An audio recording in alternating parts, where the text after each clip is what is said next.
जिले में कोरोना की रफ्तार कुछ थमी तो दूसरी ओर डेंगू का कहर तेजी से बरकता जा रहा है।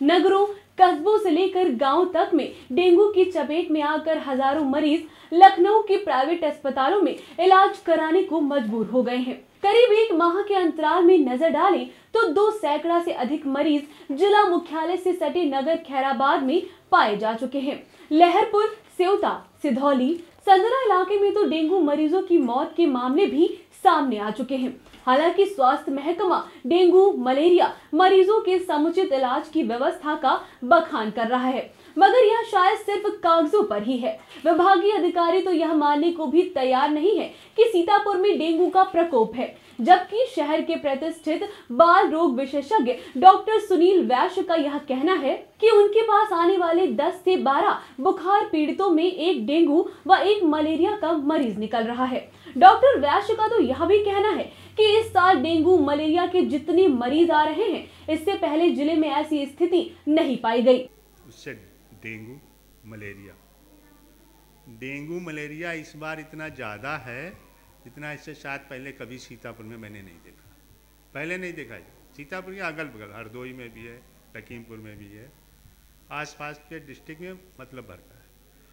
हर 10-15 मरीज में एक मरीज मलेरिया का, 1-2 मरीज डेंगू के मिलते हैं इस समय की जो हालत है। लेकिन इससे आपको घबराना नहीं, आप इलाज सही करें और सबसे ज़रूरी है खाना पीना सही करें। ये नहीं बुखार में खाना नहीं दिया जाता, कुछ नहीं। अब अपना खान पान तो सही रखिए। डेंगू में इसीलिए लोग परेशान होते हैं कि वो खाते पीते, उनका खाना पहले बंद कर दो, गाँव डॉक्टर बंद कर दो, नीम हकीम से इलाज कराते हैं।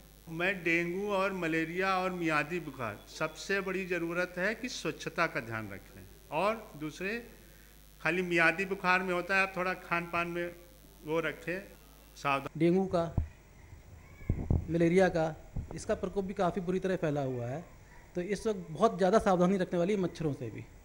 अगर आप लोग घर पे रह रहे हैं, कहीं पे खट्टा पानी हो रहा है, कूलर में, गमले में, फ्रेश वाटर जिसे बोलते हैं आप लोग, अगर इकट्ठा है तो उसको हटा दें घर पे, क्योंकि डेंगू का मच्छर वहीं पनपता है जहाँ पर ये पानी इकट्ठा रहता है, फ्रेश वाटर। ये नाली के पानी में नहीं होता है।